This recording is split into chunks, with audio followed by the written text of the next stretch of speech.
마가복음 8장 11절에서 21절입니다. 바리새인들이 와서 예수를 힐난하며 그를 시험하여 하늘로부터 오는 표적을 구하거늘 예수께서 마음속으로 깊이 탄식하시며 이르시되 어찌하여 이 세대가 표적을 구하느냐. 내가 진실로 너희에게 이르노니 이 세대에 표적을 주지 아니하리라 하시고 그들을 떠나 다시 배에 올라 건너편으로 가시니라. 제자들이 떡 가져오기를 잊었음에 배에 떡 1개밖에 그들에게 없더라.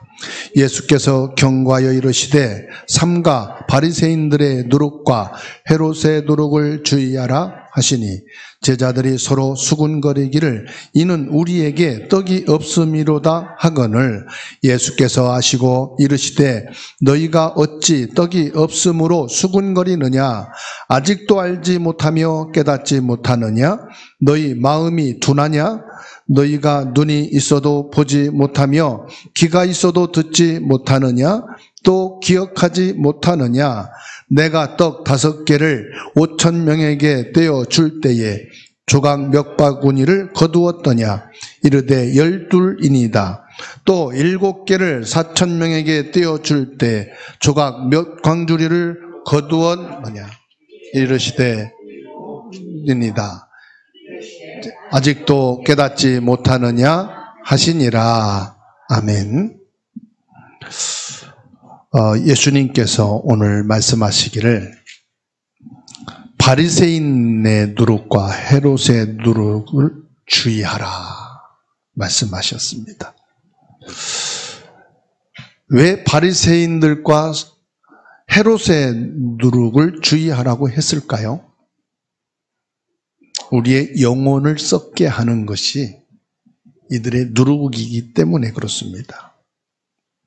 누룩이란 말은 여러분도 잘 알다시피 작은 누룩이 전체를 부풀어 썩게 하는 것이기 때문에 누룩이라고 말씀합니다.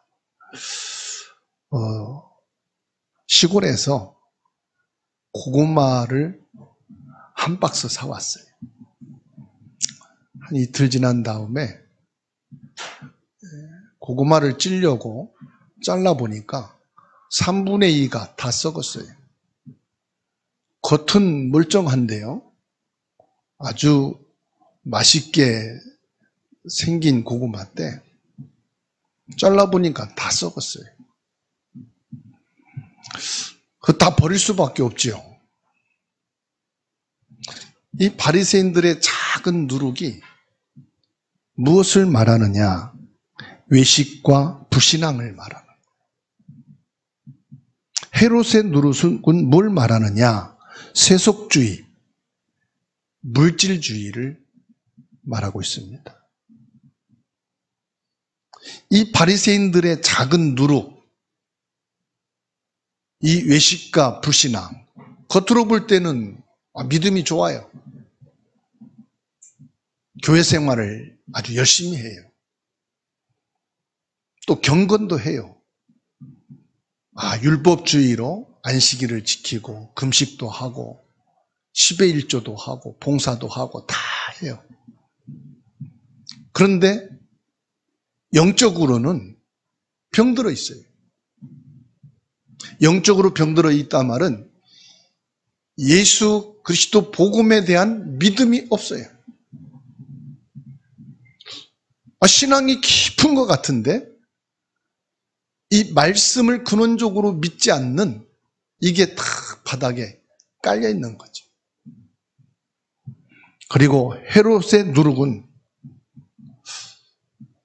세상과 육신의 것을 다 초월한 것 같은데 오히려 세상에 있는 것을 누구보다도 탐하고 즐거워하고 또 물질 중심으로 사람을 관계하고 자세히 들여다보면은 복음보다는 물질이 더 우선순위가 되고 예수님께서 제자들에게 책망을 합니다.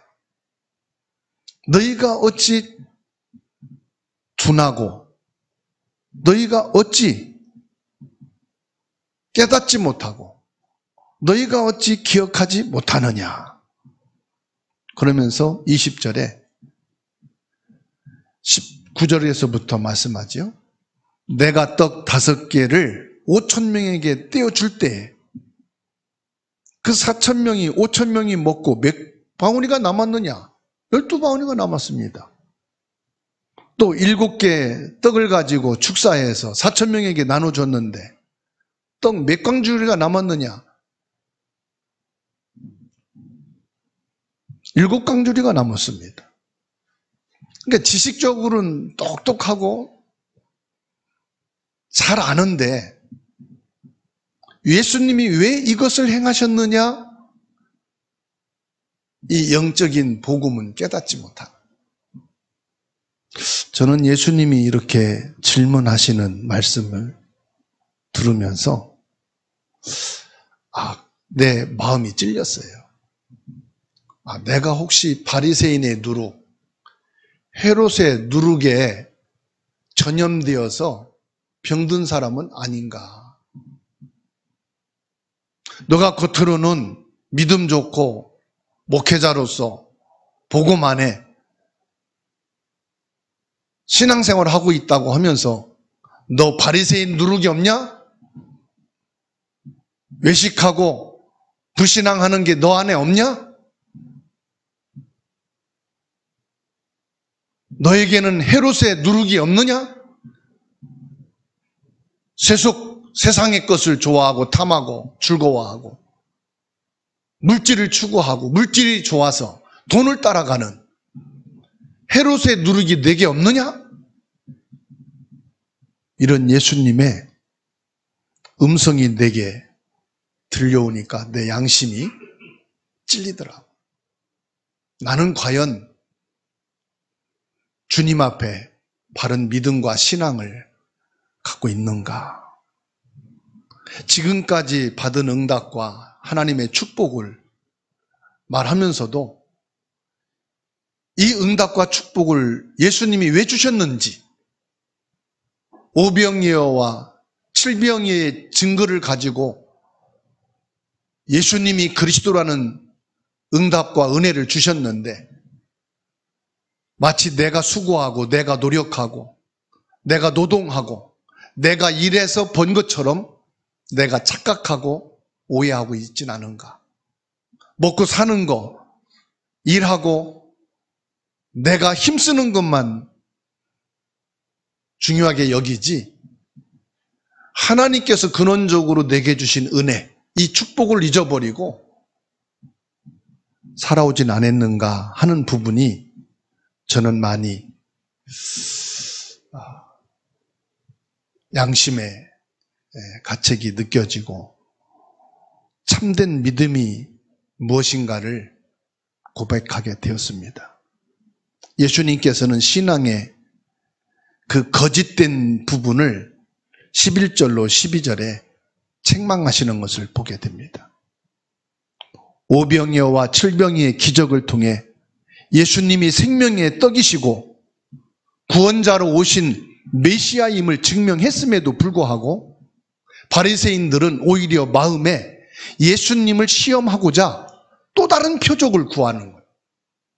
이때 예수님께서는 이 세대가 표적을 구하지만 내가 표적을 보이지 않을 것이다 말씀하시. 왜 그렇습니까? 이 바리새인들은 이미 주어진 많은 말씀과 복음의 능력에도 불구하고 예수님을 믿지 않고 오히려 시험하고자 표적을 구하는. 그래서 12절에 예수님이 마음속으로 깊이 탄식하셨다. 왜요?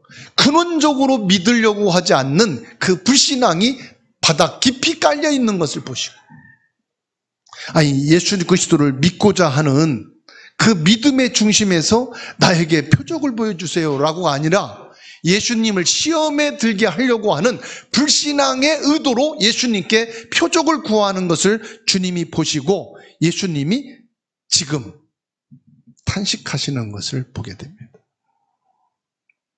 사랑하는 성도 여러분, 오늘 우리가 교회에 왔습니다. 예배를 통하여 말씀을 받습니다. 우리는 말씀 받는 이유가 예수 그리스도를 더 깊이 믿으려고 하는 중심인 줄로 믿습니다. 우리가 기도하고 찬양하고 말씀 속에 있는 것은 주님 나에게 믿음을 주시옵소서. 세상과 육신의 삶을 살면서 여러 가지 문제와 사건과 어려움과 상처를 당한 내게 혹 불신앙이 있었다면 예수 십자가의 피로 씻어주시고 나에게 예수 그리스도를 믿는 참된 믿음을 회복하는 시간이 되게 하옵소서. 그런 중심과 믿음의 고백으로 이 자리에 와서 예배하시는 줄로 믿습니다. 여러분이 한 주간 동안 일하시면서 얼마나 힘들었습니까? 여러분에게 주어진 삶의 현장에 있으면서 얼마나 많은 갈등과 고민이 있었습니까? 사람들과 관계 속에서 갈등과 또 상처, 여러분 어려움이 많이 있었을 것입니다. 그런 마음을, 그런 생각을, 그런 몸을 이끌고 주님께 나온 여러분 마음에 주님의 위로가 있기를 축원합니다. 주님의 치료하심이 있기를 축원합니다. 하늘의 소망이 회복되어지는 시간 되기를 바랍니다. 예수 그리스도를 생명의 떡으로 먹고 그 예수 보혈의 피를 마시는 축복의 말씀이요 복음의 능력이 여러분에게 있게 되기를 주님의 이름으로 축원합니다. 우리의 신앙생활에서 계속해서 눈에 보이는 증거는 예수 그리스도와 십자가 보혈의 피밖에 없는 줄로 믿습니다. 구원의 복음 외에는 다른 것으로는 우리가 구원받을 수가 없습니다. 그런데 바리새인들은 하나님을 시험합니다. 하나님께서 육신의 몸을 입고 이 땅에 오신 이유가 뭡니까? 우리를 구원하기 위하심을 믿으시기 바랍니다. 누가복음 12장 1절 말씀을 찾아서 같이 읽겠습니다. 누가복음 12장 1절입니다. 읽습니다. 그동안에 무리 수만 명이 모여 서로 밟힐 만큼 되었더니 예수께서 먼저 제자들에게 말씀하여 이르시되 바리새인들의 누룩 곧 외식을 주의하라. 바리새인의 누룩의 본질이 뭐냐? 외식입니다. 외식. 나는 말씀을 잘 알고 말씀을 잘 지키고 난 말씀대로 믿는 사람이야. 나는 세상 사람들과 다르고 저 믿음 없는 사람들과는 달라. 나는 경건한 사람이야. 경건한 삶을 살고 있어. 그런데 속은 불신앙으로 가득 차. 하나님이 구원자 메시아로 오신 예수님이라는 사실을 인정하는, 부인하고 싶어하는. 예수님께서는 지금 그 거짓된 신앙의 위험성을 책망하시는 거예요. 주님, 나에게 거짓된 신앙의 위선이 있었다면 용서해 주시고 나에게 외식하는 부분이 있었다면 참된 믿음을 갖게 하여 주옵소서. 영혼을 쏟게 하는 두 가지 누룩을 15절로 16절에 예수님이 경고하십니다.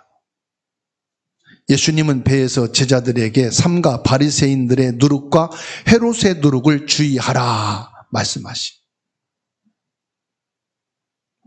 서론에서 말씀드렸듯이 누룩은 작은 양이지만 전체를 부풀게 하는, 우리 영혼 전체를 오염시키는 죄의 영향력을 입힌다 이 말이에요.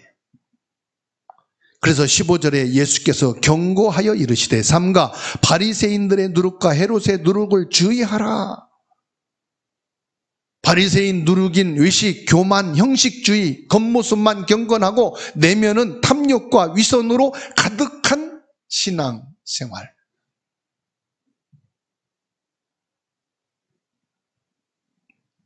저는 예수님께서 바리새인의 누룩에 대해 지적하실 때 가슴이 뜨끔했어요.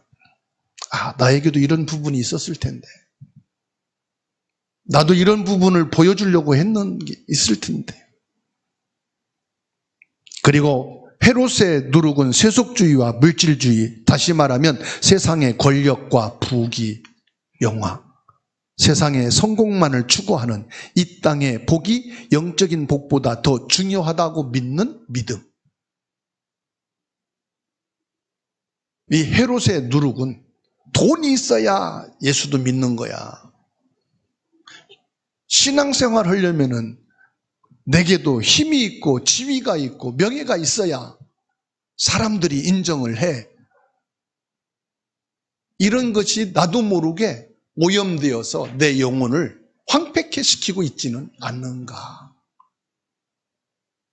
그래서 사람들에게 뭔가를 막 보여주려고 하는, 나타내려고 하는, 나도 이렇게 알아. 나도 이런 힘이 있어. 나도 이런 성공한 사람이야. 그게 믿음인 것처럼, 참 복음을 아는 사람인 것처럼 나도 그런 모습, 자세, 그런 면이 있지는 않았는가.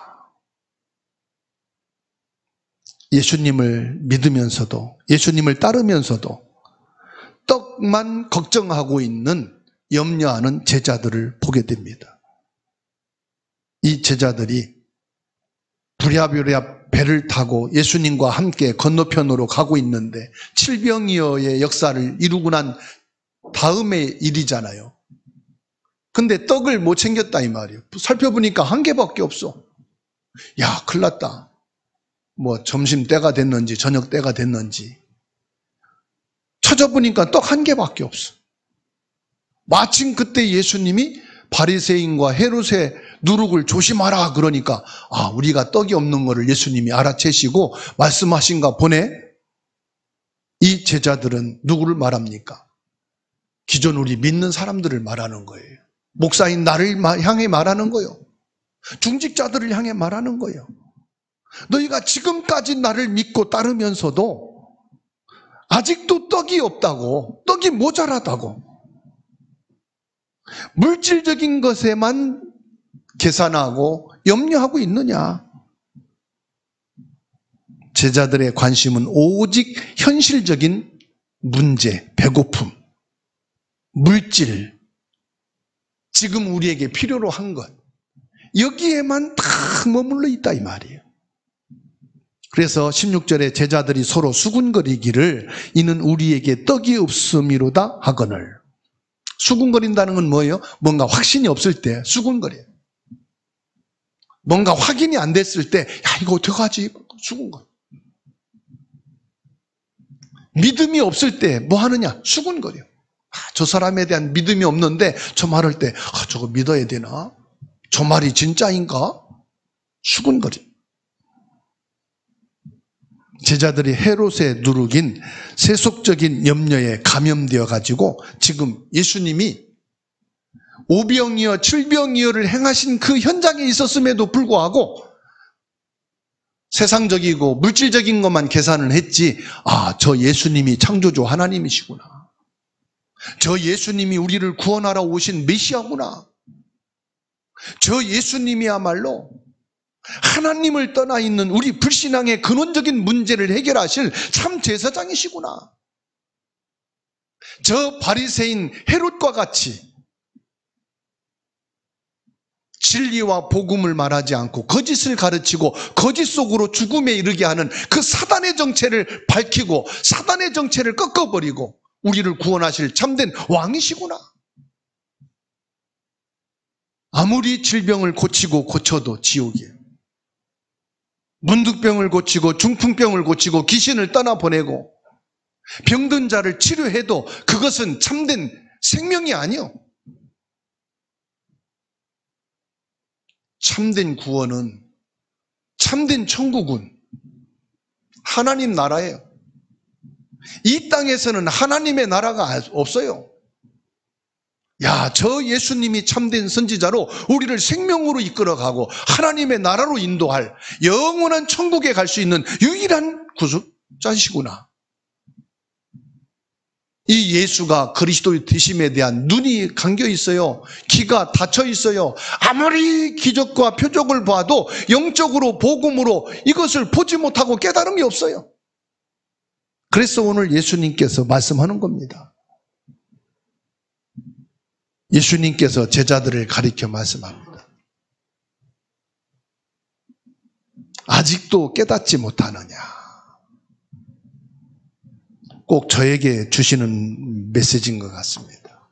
그렇게 보고도, 그렇게 말씀을 듣고도, 그렇게 체험을 하고, 그렇게 응답과 은혜 속에 있으면서도 아직도 깨닫지 못하느냐. 마태복음 12장 39절 같이 읽겠습니다. 마태복음 12장 39절 읽습니다. 예수께서 대답하여 이르시되 악하고 음란한 세대가 표적을 구하나 선지자 요나의 표적밖에는 보일 표적이 없느니라. 깨닫지 못하는 영적인 둔함을 주님이 책망하십니다. 예수님은 오해하는 제자들을 보시면서 강력하게 책망하시죠. 아직도 알지 못하며 깨닫지 못하느냐? 너희 마음이 둔하냐? 너희가 오병이어를 보고 깨달은 게 뭐냐? 칠병이어를 보고 너희가 믿는 게 뭐냐? 5,000명이 먹고 12바구니가 남겨지고 4,000명이 먹고 7바구니 남겨진 그것이 전부냐? 내가 너희들에게 떡을 주고 생선을 주어서 배불리 먹이고 남기게 하는 것만 목적으로 보았냐? 왜 하나님의 뜻은 모르느냐? 왜 예수 그리스도께서 이 땅에 오셔야 하는지, 왜 이런 증거들을 보이는지 아느냐? 예수님만이 참 떡이요 참 생명이요 예수님만이 참된 구원자다. 그래서 이사야 43장 8절 말씀을 인용하셨어요.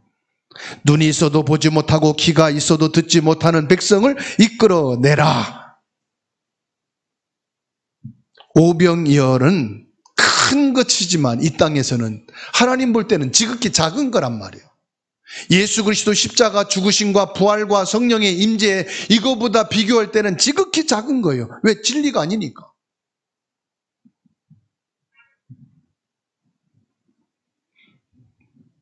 칠병이어는 이방인들을 구원하시는 하나님의 은혜를 말하는 거고,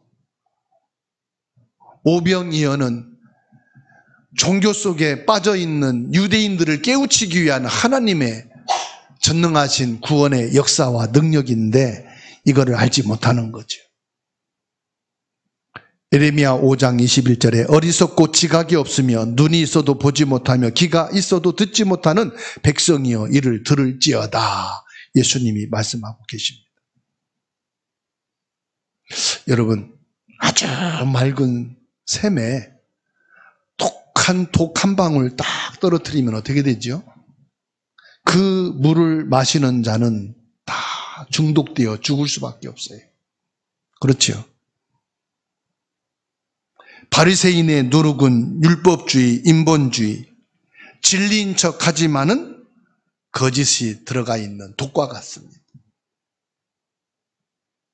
그래서 그 한 방울의 독이 샘물 전체를 오염시켜서 그 물을 마시는 자는 다 죽게 하듯이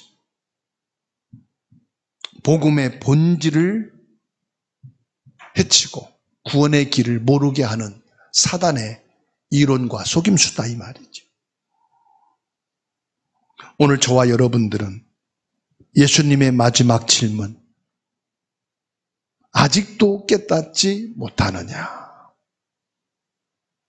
이건 우리들을 향해서 주님이 말씀하시는 겁니다. 우리가 눈이 있어도 복음의 능력을 보지 못하고 귀가 있어도 예수님의 말씀을 듣지 못하는 영적 무지에 빠져 있다. 바리새인의 누룩인 위선과 불신앙과 헤롯의 누룩인 세속적인 염려, 이것이 내 영혼을 썩게 만드는 독이다 이 말이에요.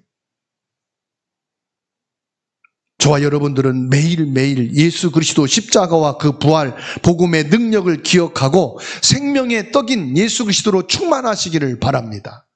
예수 그리스도가 주인 되시기를 축원합니다. 예수 그리스도면 충분합니다. 지금 내가 힘들고 어렵고 갈등 있는 건 어떻게 합니까? 예수 그리스도를 붙잡고 일어서세요. 내게 그리스도의 생명의 떡으로 충분하지 못하고 완전하신 그리스도가 나의 주인 되지 않으면은 문제와 사건과 갈등 앞에 무너진다 이 말이에요. 어떤 사람은 신앙생활을 그렇게 FM으로 잘하다가 어느 날 무너져가지고 완전히 교회를 등지고 예수님을 배척하는 사람이 돼버렸어요. 왜 그러냐? 이 영혼 속에 예수 생명이 들어가 있질 않는 거예요. 그리스도의 복음의 진리의 빛이 임하지 않으니까 그 어려움과 문제와 갈등과 상처 때문에 주저앉아서 오히려 불신자로 바뀌었더란 말이에요. 그래서 늘 저와 여러분들은 매일 확인해야 돼요. 내게 예수님만이 생명의 떡이시고 예수 생명과 진리가 내 안에 있어서 이런 문제도 이런 갈등도 이런 상처도 이런 어려움도 나는 넘어설 수 있는 하나님의 자녀다. 성령의 사람이다. 그래서 예수님께서는 오직 성령이 너희에게 임하시면 이라고 말씀 주셨습니다.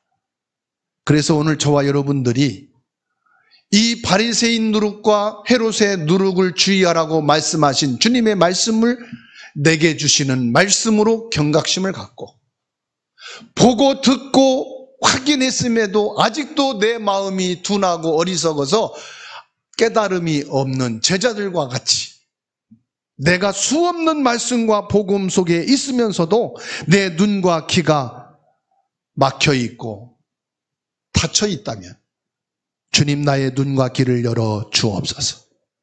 예수 그리스도의 복음의 진리를 깨닫게 하옵소서. 오직 예수님께만 집중하여 믿음으로 살게 하옵소서. 믿음으로 사는 열매가 뭔지 압니까? 그게 전도예요. 전도는 의무가 아니고 사역이 아니에요. 내 안에 예수 생명과 빛이 있다면 나타나고 드러나게 돼 있는 거예요. 그게 전도예요. 그리고 뭐합니까? 이방인을 향한 하나님의 구원의 은혜 우리가 받았으니 주는 것입니다. 그게 선교입니다. 우상국가인 이 대한민국, 저주 재앙 속에 하나님도 없고 완전히 망해가는 이 땅에 젊은 토마스 선교사, 그 젊은 20대 중반 후반 되어지는 선교사님들이 한국에 들어와서 자기 생을 다 바쳤어요. 성경 한 권 떨어뜨리고 복음 한 번 못 전하고 죽었어요. 그 선교사님들의 피가 이 땅에 그리스도의 복음이 증거되어서 우리가 복음을 받고 구원받게 됐어요. 그래서 우리는 이방인에게 빚진 자예요. 그래서 선교는 당연히 우리가 감당하고 기도해야 될 전도자의 삶입니다. 그리고 우리 후대입니다. 우리 후대들에게 저와 여러분들은 복음의 빚진 자로 살아가는 거예요. 복음의 모델로, 복음의 길을 우리가 갈 때 우리 후대들이 그리스도 복음 안에 서게 되는 줄로 믿습니다. 그리고 우리처럼 우상숭배, 미신숭배, 하나님이 없는 세상과 육신만을 위해 살던 내게 이 복음을 알게 하셔서 이 복음 안에 서게 하셨는데 우리 후대들이 복음을 알고 우상과 미신과 세상과 육신에 속지 않고 바리새인 누룩과 헤롯의 누룩에 오염되지 않고 오직 그리스도 복음으로 세워져 갈 수 있도록 저와 여러분들은 당연히 서야 되는 줄로 믿습니다. 사역이 아니에요. 우리의 삶 속에서 있어야 되는 당연한 거죠. 그래서 오늘 저와 여러분들은 그리스도 예수 안에서 모든 것이 합력해 선을 이루는 로마서 8장 28절의 말씀의 성취요 현장의 주역이 되는 줄로 믿습니다.